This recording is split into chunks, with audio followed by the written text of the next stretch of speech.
Name? I'm Shane Glendale Esdandan. Nickname? You can call me Shane. Age? I'm 18 years old. Course and year? I'm currently studying interior design and I'm still in first year. Favorite singer? My favorite singer is Shane Dandan. Favorite song? My favorite song is Nag-iisa by Shane Dandan. Favorite food? Favorite food? Shawarma. Favorite movie? My favorite movie is Grand Budapest Hotel. Favorite TV show? My favorite TV show? Ako na sasagot dyan. Alam ko naman yung sagot dyan eh. Favorite TV show mo ay Jam with John! Kahit hindi.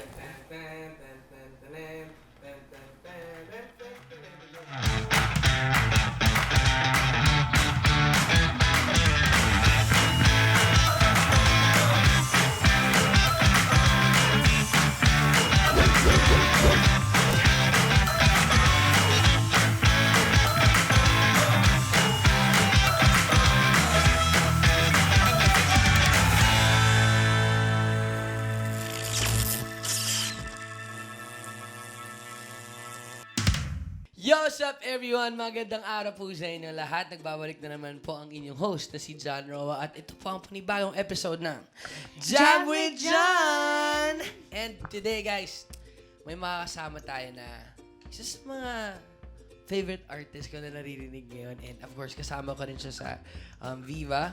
Ladies and gentlemen, welcome po natin si Shane, everybody! Hi Shane! Kamusta ka naman? Okay lang. Okay lang. Masaya. Ay, parehas kaming mahihain ni Shayna. Alam naman ng mga ka-jammers na. Tawag natin sa kanila ka-jammers. Ka-jammer. Ay, Alright. ka-jammer. Kamusta ka naman? Yung pinagkakabalahan mo ngayon is school and music. School and music. And can you tell us about more about yourself and your music? Most people, nakilala nila ako sa The Voice Kids because I joined the very first season of The Voice Kids. And yung kinanta ko nun, Tadhana, UDD, Up Dharma Down. So, maraming nagsabi sa akin, Tadhana girl, gano'n. Pero super young pa ako na, as in, 12 years old pa ako nun. I was one of the Sing-Offs finalist of Lea Salonga. Parang doon na rin nag-start yung career ko sa music. Pero I started singing at very young age. Sabi kasi ng mom ko, nung 2 years old pa lang ako, nag-start na rin ako mag-humming sa mga kanta. And parang nag-show talaga ako ng sobrang interest sa music. So, nung 6 years old ako, pinasok ako ng mom ko sa isang music school. Tas nag-aral ako sa vocal. I started singing every day, tapos parang yun na talaga yung naging passion ko. Besides painting and So, drawing. di ba nagpipaint ka rin? Yeah. Kasi you're studying interior design. Yeah. So, pag-usapan natin mamaya. Okay. So, di ba nag-start ka mag-sing at a very young age and then parehas tayo nagko-contest, di ba? I heard na Yes. nag-The Voice ka rin. And kamusta po yung journey ng kasi di ba, ako din, parang nakakaba, nakaka-pressure na, alam mo yun. Pero parang gusto mo kasi talagang marinig ng tao yung talent mo or yung singing. So, paano ba yung journey mo nung sumali ka sa The Voice? Actually, before joining The Voice, nag-join din ako ng maraming singing contest na hindi sa TV. So, magkaiba talaga yung pressure ng sa TV kasi yung sa mga barangay lang, ganun. Kasi nationwide din. Parang ang dami kasing manonood. Before, pina-join ako ng coach ko ng mga maraming contest to somehow develop my personality. Kasi medyo mahihain talaga ako, na hindi ako nagsasalita. Unlike na, medyo nag-i-improve naman ako. You also joined Born to be a Star. Nung nag-join ako ng Born, medyo ayoko pa siya nung una. Pinilit lang ako ng mom ko mag-audition kasi nga na-trauma ako sa mga TV contest kasi baka hindi na naman ako manalo, ganyan. Tapos ang kinanta ko ng auditions, isang song na hindi typical na for singing contest. Knowing na parang Born to be a Star, parang mga biritera, ganun. So, ang kinanta ko nun is Bust Your Windows by Jasmine Sullivan. Ayun, tapos hindi ko talaga ina-expect na makakapasok ako kasi hindi naman alam yung kanta ko. Parang yung mga nag-audition, ang mga kinanta, mga I Have Nothing, I Will Always Love You, mga ganun. nung pagkatas ko kumanta, in-approach ako nung isa sa judge, si Sir Siv. Sabi niya, tinanong niya ako kung ano pa iba kong kanta, ganun. So, tapos sabi niya maghintay daw ako ng call. Tapos wala pa namang mga ilang days after. Yun nga, sinabi na natanggap ako. Tapos, tinay ko yan as a sign na pwede kong ipakita kung sino ako as a singer, as an artist. So, nung very first, yung weekly finals, yung very first appearance ko dun sa show, I sang a Broadway song. So, parang, nagulat talaga sila sa akin nun kasi parang, TV contest tapos kakantahin mo, ganun, 'di ba? So, parang nagkaroon din ako ng advantage doon. Parang na-curious sila, sino kaya tong singer na to, ganun. Pero ito yung nakakabilib siya kasi because usually, diba, pag contest, nasa isip lagi yung mga pambire, di ba? Pero pag ikaw kasi as a singer or as a musician, pag lagi mo iniisip na maging unique ka, alam mo yun yung kaibahan mo sa iba eh, na, like for example, it's a singing contest pero kumanta ka ng Broadway. Kasi minsan, hindi na lahat ng judges na impressed lang sa birit eh. Pero maganda siya na formula when it comes to singing contest. Pero simple lang pero may ano talaga, may puso ba yung performance. Tsaka super natuwa ako kasi ang mga judges noon sa Born to be a Star is si Sir Rico Blanco, Aiza Sigera, Idol yun. Pops Fernandez, yung mga credible talaga na mga artist dito sa Philippines. And ang pinakatumatak sa akin na sinabi nila is, yung gusto nila sa akin is, yung puso ko sa pagkanta. Kahit ano pang kantahin mo eh. Kahit mababa pa yan, mataas pa yan. But when you sing it from the heart, mafe-feel yan ng mga judges, ng mga audience, and eventually magugustuhan nila kahit hindi ka katulad ng mga super galing talaga kumanta. Shane, Ganon. everybody. Pag may puso kasi talaga iba eh. Kasi iba yung delivery mo pag buo eh. Hindi lang, kasi kakanta ako. Iba yung galing din talaga dito. Kaya solid yun.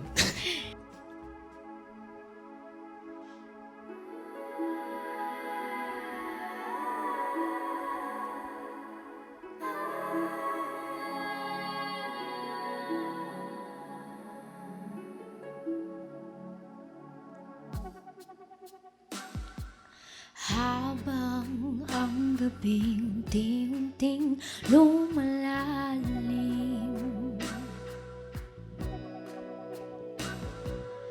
at ang araw naglalaho sa takip silim, habang ang lahat ng isip humihimlay,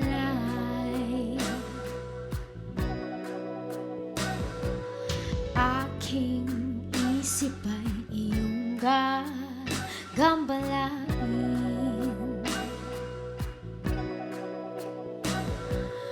On kita matatagpuan,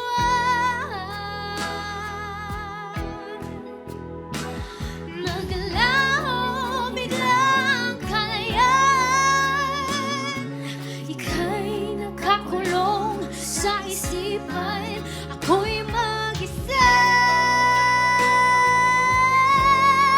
Ngunit ika'y kasama, nag-isa. Nang may kasama kita habang tayo ay nag-iisa.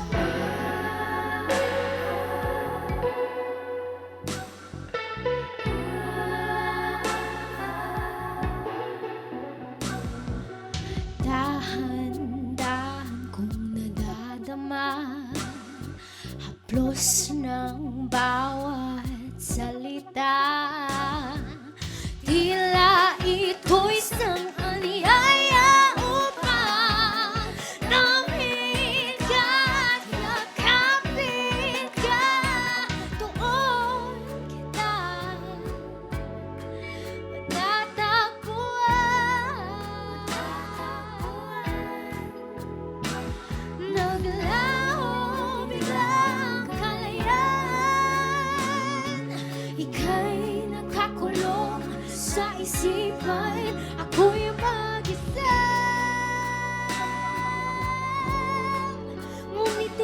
kasama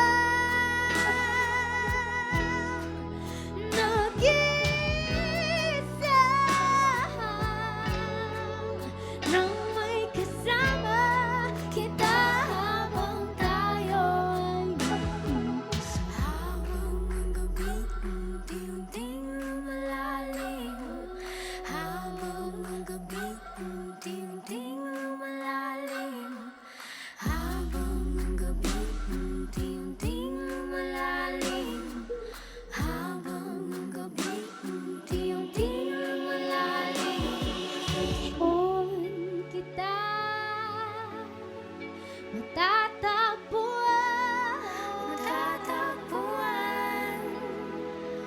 maglaho biglang kalayan.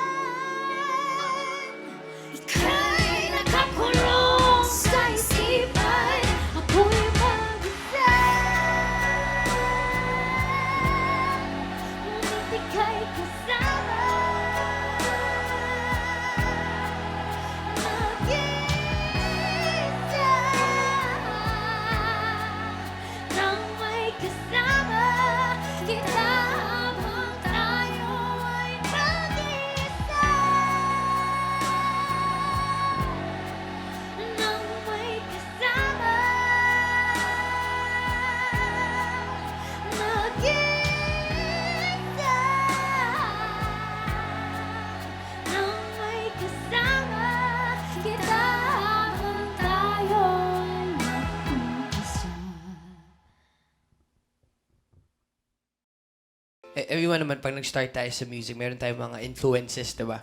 Like ako, no, nag-start ako si Bieber talaga eh. Pero parang nung medyo minahanap ko na yung sarili ko na hindi naman pwedeng kailangan si Bieber talaga yung magiging parang katunog ko. Kailangan ko din hanapin yung sarili ko. Pero sino ba yung influence mo when you started sa music? When I started, dati kasi syempre mga pang-singing contest na kanta is yung mga typical na Whitney Houston, ganun, mga divas. So, yun sila yung mga first influences ko sa music. But then, after joining The Voice, kasi medyo na-down talaga ako nun kasi nga hindi ako nakuha dun sa sing-offs. So, parang nag-rest ako ng mga ilang months noon sa music, and then I started parang diving deep down sa music. Search ako ng mga iba't ibang genres of music and nakinig ako ng mga iba't ibang kinds of music. And somehow dun nagsimula yung parang nahanap ko yung style ko sa pagkanta and sa pagsulat ng kanta. And ayun, sina Etta James, so very old school. Pero doon talaga ako nakadevelop ng kakaibang style sa pagkanta. Are you still studying, diba? Kamusta yun? So, ang hirap. sobrang mahirap, no? Ang hirap pagsabayin kasi parang visual art and music, parang Ayun two nga. different, sobrang layo talaga ng gap nila. ng Believe nga ako pagkakaiba. sa'yo kasi minsan ako honestly para din sa mga manonood.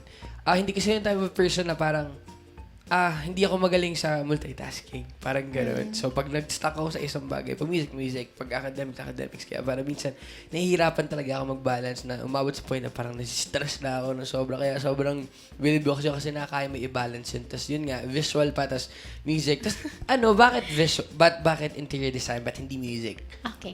Kasi, yun nga, nabanggit ko kanina na nag-start ako na music school at a very young age.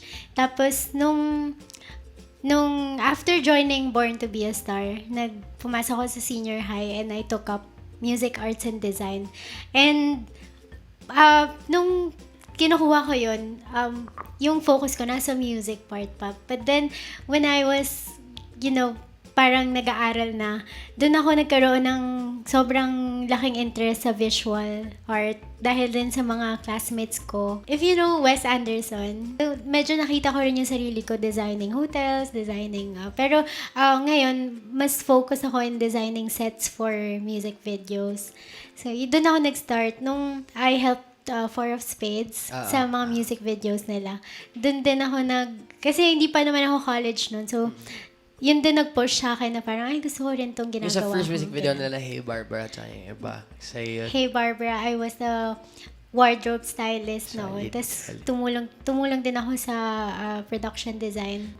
Ang hirap talaga i-balance yung mga gigs. So, napipilitan ako na hindi tumanggap ng mga gigs dahil nga may plates ako, may exam ako, ganun. So, every Minsan time... baliktad din. Di ka mawasok sa school minsan. Para Oo.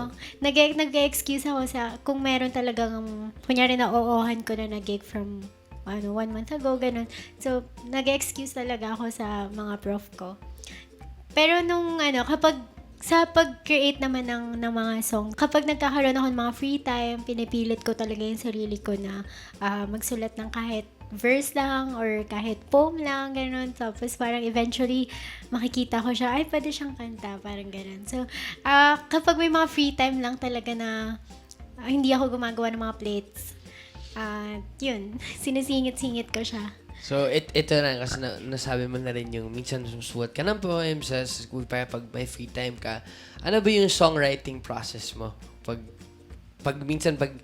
directly ba na, uy, gusto kong gawin kanta to, or minsan hindi mo lang siya in-expect na, uy, nasulat mo, tapos biglang gusto mo siyang gawin into a song. Just a little background lang. Nag-start ako magsulat. Elementary pa lang ako. Pero hindi pa kanta yung mga sinusulat ko kasi I was part of the journalism club sa school namin. So, nagsusulat ako sa school paper namin. Tapos, dati, dapat editorial ako. Tapos parang napansin ng teacher ko, ay very creative naman yung way mo ng writing. Eh, dapat, diba, kapag mga news, dapat straight to the point, ganun. So, nilipat nila ako sa feature, sa creative writing. So, dun nag-start na, nagsusulat ako ng mga poems, ganyan. Tapos, just lately, dun ko na-discover yung songwriting. So, na-realize ko, ay, pwede palang lagyan ng beautiful melodies itong mga words na to. So, na-amaze talaga ako. Parang magic siya eh. Kasi nagsusulat ka, tapos biglang may maririnig ka na tono. Tapos parang, wow, ang Tinatawag ka galing na pala yun. music eh. Tinatawag ka talaga ng music. So, minsan kasi, minsan siya, kunyari lyrics muna bago yung tono. Tapos pinapractice ko ngayon yung, kasi kapag kunyari nasa LRT ako, gano'n, may naririnig kang mga tono, tapos parang re-record mo siya, ganyan, tapos mamaya susulatan mo na lang ng lyrics, gano'n. Yung sinasabi natin, iba din yung magic na music na pag tinawag ka ng music, parang para sa'yo talaga. Like, meron ako napanood na interview ni Paul McCartney na yung, ewan ko kung Let It Be ba yun na song na, Ay, grabe yun. naiyak kasi siya nun, parang na-stress siya. Tapos napanaginipan niya yung mama niya ata. Tapos pagising niya, may tono daw sa tenga niya na paulit-ulit. Hanggang sa parang yun nasulat niya yung Let It Be. Parang, wow. Pero si Paul McCartney sobrang galing na songwriter. Solid yun. Minsan galing lang sa sa busina ng mga sasakyan, tapos biglang maririnig mo, wala, pwede yun May times man, di ba, bigla tayong ma-spark ng isang inspiration or motivation sa isang pangyayari or mga ganun. Ano ba yung pinaka-madalas na inspiration mo when it comes to writing music? Kasi the very first song I wrote is entitled Beauty and Change. So, ang nag-inspire naman nun sa akin is yung journey ko on how I started loving myself. Kasi back then I was I had very low self-esteem as a girl, as a kid. So, parang yun mostly nag-inspire sa songwriting skills ko. Parang minsan yung pangyayari nga sa akin, yung experience ko na nung na-depress ako, nung super nawalan ako ng confidence, ganon. Also, sa mga tao rin na nagmamahal sa akin, dun sa kanila ko i-dedicate yung song na sinusulat Kasi minsan ko. hindi naman, for example, kaya hindi naman, ibig sabihin, in love ka, dapat yung song mo dun sa person. So, pwede mo namang ibaling sa family or sa love mo sa music or sa life, ganun. Sino ba ang mga dream collaborations ni Shane? Tsaka dream performances. Isama na rin natin yan. Super dami. Super dami. Pares tayo. Sobrang, laki ng mga pangarap ko. Ganun. Libre yun, Very libre. first, syempre sa local, gustong-gusto ko talaga makasama kahit sa isang gig lang or maka-collab si Miss KZ Tandingan. Grabe, parang dream come true na pag nangyari yun. Sa international naman is si Alicia Keys. Mostly mga female solo artists na, sino ba? Si Miss Aretha Franklin. Mm-mm. Ayun, sila Etta James. Sila. Sa Heaven na lang kami magko-collab. Malayo pa yun. Malayo pa yun. Dream performances, like sa stadium or somewhere, sa Siyempre. buong mundo. Saan? Kahit saan naman sa buong mundo. Oo. Pero dito sa Philippines, syempre, Mall of Asia Arena. Also, sa CCP, sa theater. Because I really love theater din. I really love Broadway. So, nag-a-act ka rin. Medyo. Pero mas yung music kasi na, yung musical. Pero kasi what I love about theater, ano siya parang combination siya ng acting, ng music, ng dancing, lahat. What should we expect from you and your music? Maybe expect something different from me every time na I release something. Na, not that puro songs, pero kasi artist din ako, so I will eventually release something different rather than Hip-hop, songs. no? Joke Ano lang, daw? hip-hop. Joke Hindi. lang, joke lang. Pwede, joke lang. Pwede din daw. Super inspired din ako sa mga artist na hindi nila binabox yung sarili nila sa isang genre lang. Hindi lahat ng artist meron kaming laging plano na eh. Minsan, bigla lang siya dumadating sa atin and minsan, parang bigla lang kami ma-inspire na ito yung something na ilalabas namin. So, minsan hindi namin masabi kung ano i-expect, anong dapat niya i-expect, pero dapat abangan niyo na lang kung anong pwede namin gawin.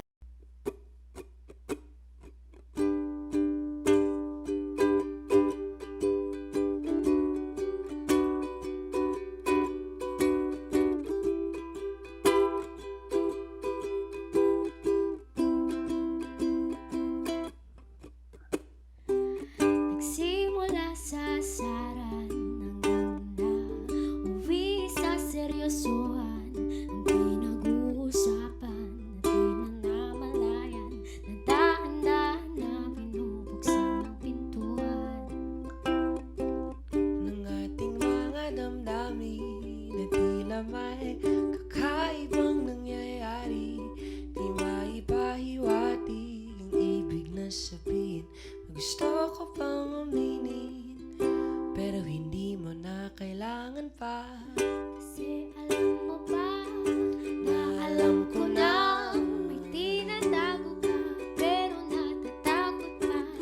Kasi alam mo ba, siguro alam mo na, parehas lang naman tayong dalawa na.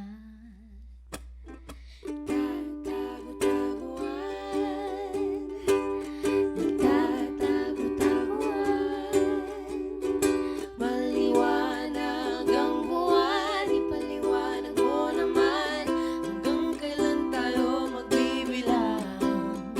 Dum dum da da dum dum da dum dum dum da da dum dum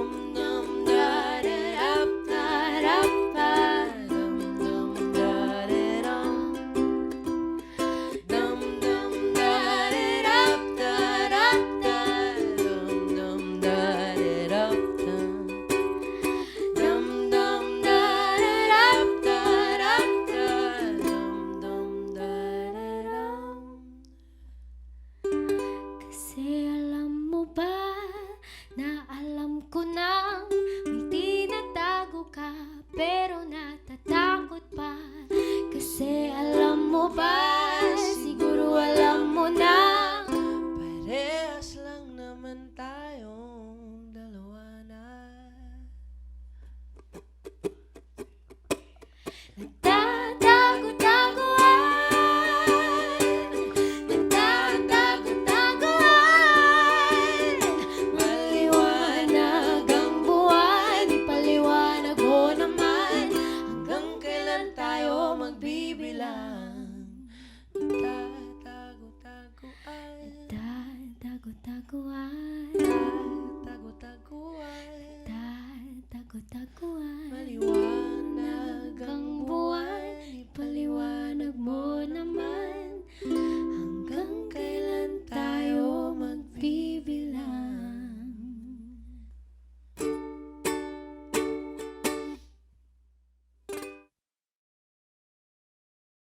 Ano ba yung message mo sa mga aspiring artists out there? Siguro kasi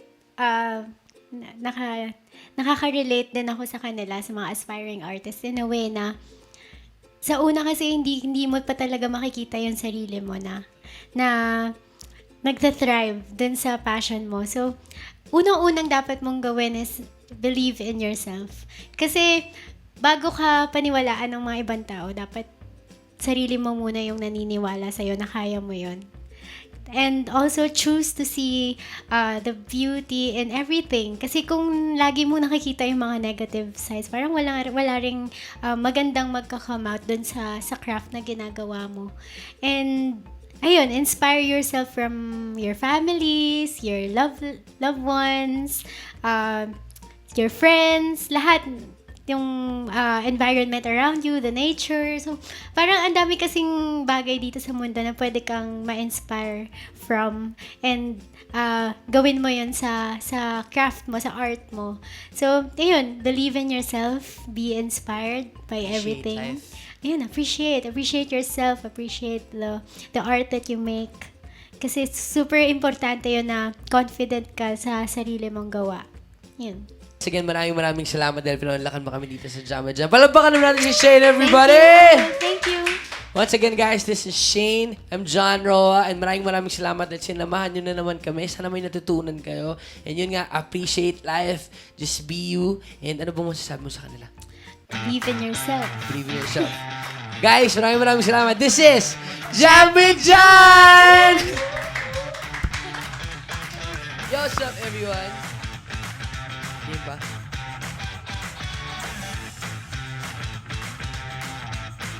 Yo, what's up, everyone? Ito pa.